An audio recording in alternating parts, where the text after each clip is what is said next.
The infinite Brahma can never be known with the mind alone. That infinite one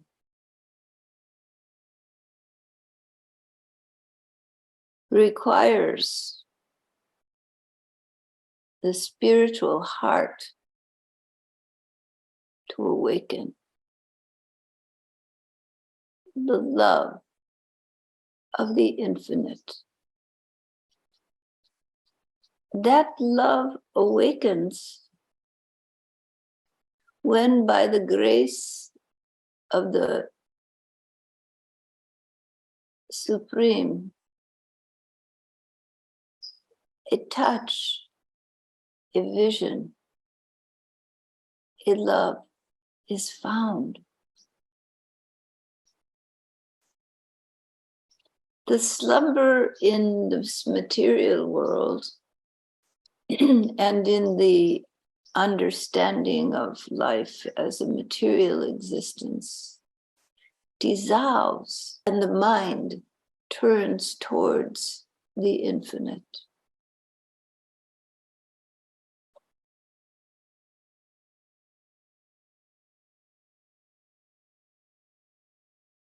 We learn to love as children.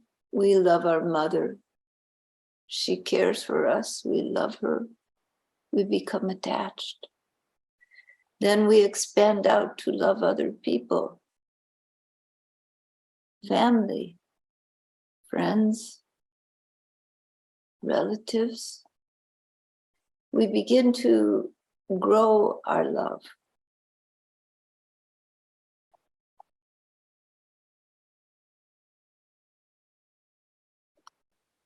And then, exploring the self, find the love of self. Perhaps many people struggle with loving themselves.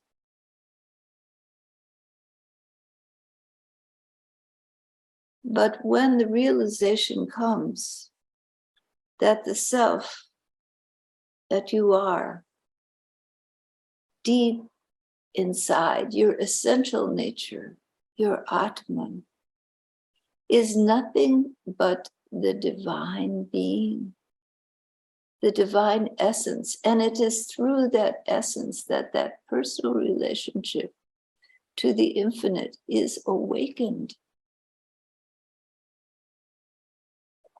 When the realization comes that this is the truth of your being, then love of the infinite and love of self begin to meld together. For how can you deny the divinity within you?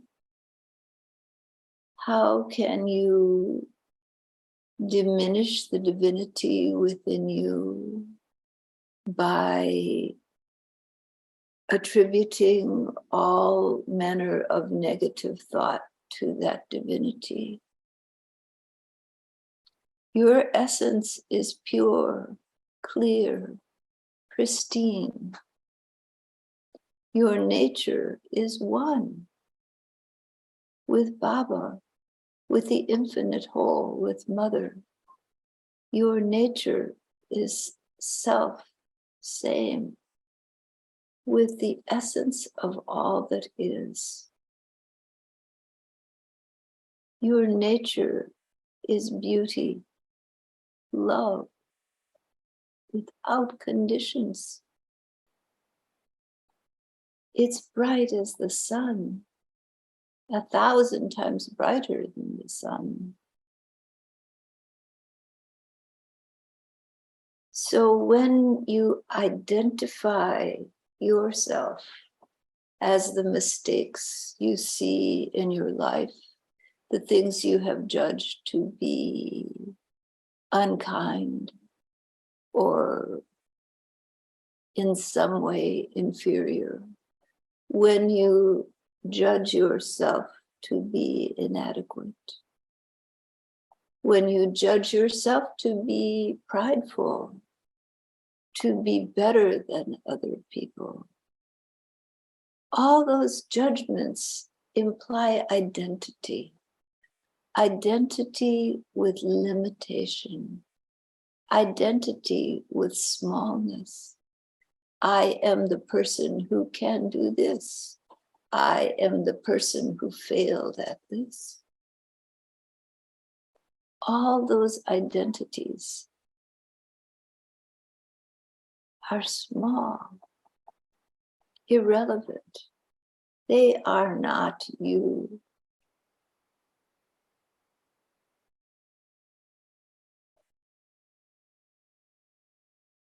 What you have accomplished, what you have achieved, what you are good at, what you are not good at. In the end, all of these are passing, and who will care? In the end, who are you?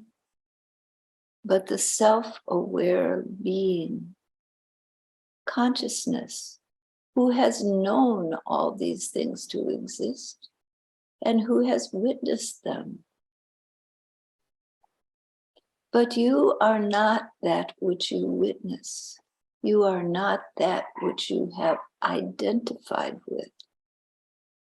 Even your I feeling is an identity. Identity. That I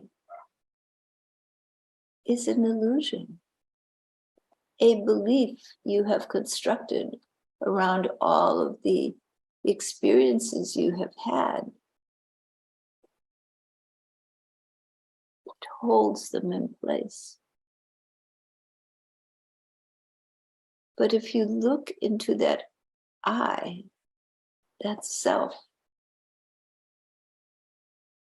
that identifies with all the different experiences you've had and the things you've done, that I is only an organizing function. It organizes it, it holds it together and says it belongs someplace as a composite. Well, it belongs to me. But inside of you, who is that me it belongs to? That identity belongs to whom? That one whom it belongs to is your true self. The one who knows, who has witnessed all of this experience, but is not bound by experience, not bound by action, by karma, by samskara. The self is never bound. The self is free, always has been, always will be. The self of yourself, your Atman, your witnessing awareness is vast. That consciousness, that beingness, that infinite well of love, beauty, and being, that has no boundaries that are set by your experience. That has no boundaries set by your actions, good or ill. All of that is only that which is being witnessed, being known. But the knower is your own self. And that knowing, aware intelligence that you are, look into that to find yourself. And in that, is the seed of all that manifests in this world. All of this cannot exist if there is not one who is knowing, one who is perceiving, if there is not an intelligent awareness to know it. And what is the nature of that awareness? What is the nature of that knower? Is it not love unconditional? Is it not deep truth?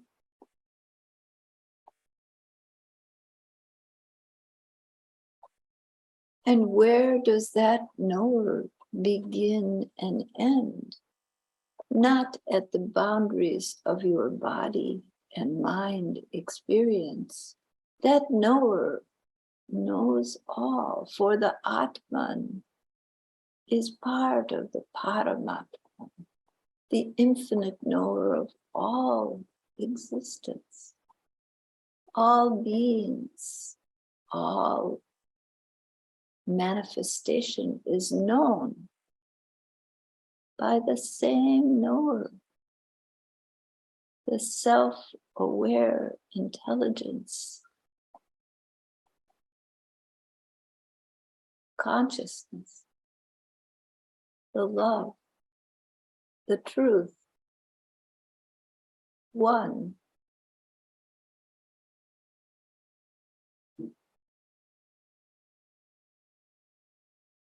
That which you have thought to be you, because the witness is witnessing the play of your manifestation, is not apart from the whole, but is a drop in the sea of eternity, a drop in the ocean of being. Parama Purusha, that infinite being, that infinite self-aware consciousness, is everywhere, omniscient, all-knowing. This entire creation abides within it, and it appears to be engaged in the actions and dramas of creation, but in reality remains unchanged.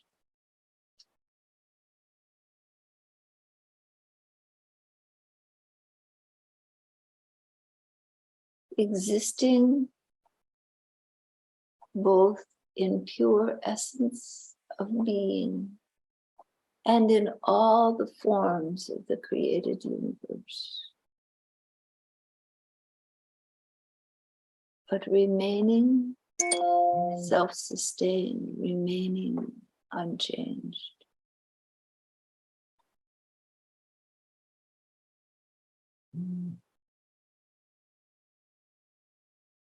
That infinite knower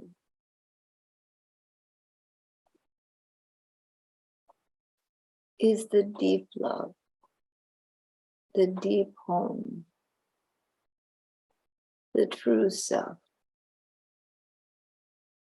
So never think you are less, never think you are somehow diminished. That is not correct. You are this eternal being.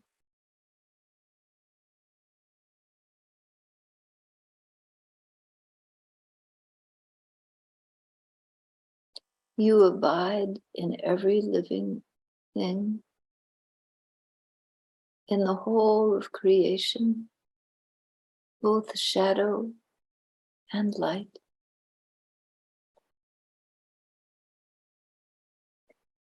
In the eternal dance of manifestation, and in the quietude of pure being, in the peace of the self-resplendent awareness, in the love which is the force creating all the universe and drawing it back again into the silence of being.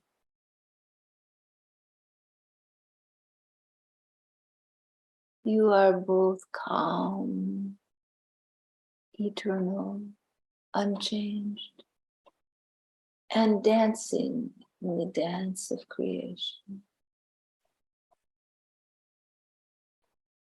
For there is no difference between you, the knower of this body and mind, and the knower of all that is. That knower is one. And by the grace of that infinite one, awareness is wakened from the slumber of identity with form and thought, and is drawn, attracted back to its true nature, to the infinite whole. That is the great blessing, the grace of the infinite. It's always showering, always showering. And sooner or later, it will wear a hole through the umbrella of ego, and the waters of that grace will pour down on you. Then you find your mind is drawn, your heart is drawn, for there is something pulling you towards the whole, towards the love that's unconditional, towards the Sadguru, the Guru of your heart and soul.